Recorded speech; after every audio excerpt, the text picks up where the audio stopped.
Queman obra de Frida Kahlo. La artista es un ícono de México.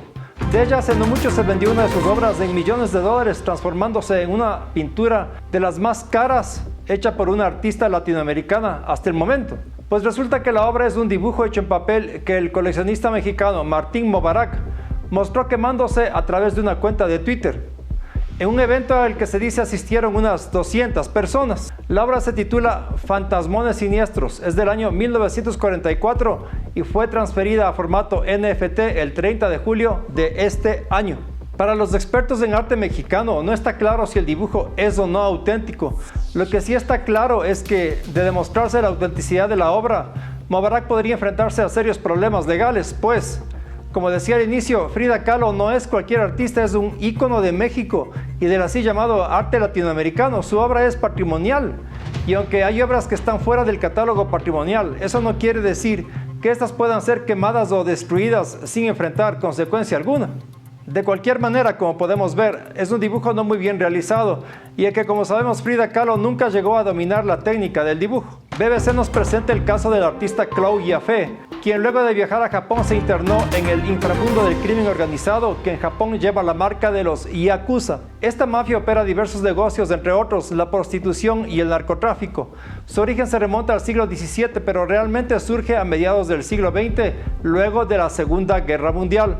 Actualmente la organización ha quedado reducida a unos 12,000 miembros, es decir, ni la tercera parte de lo que fue en sus mejores años de influencia. Una característica de los Yakuza es que está formada únicamente por hombres, pero claro, eso no elimina el hecho de que hay también mujeres que cumplen una función importante. Chloe Yaffe se decidió entonces por retratar a las mujeres de la Yakuza, algo de lo que se había enterado por la lectura de unos escritos.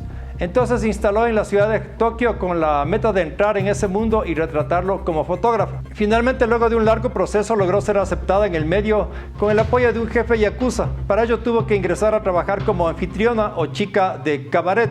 Dijo Chloe al respecto: me involucré por completo con esas mujeres.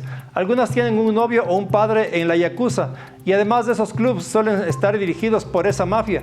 Fue un buen punto de partida para meterme en ese mundo. Participó de los eventos de los Yakuza en un medio de total confidencialidad y temor.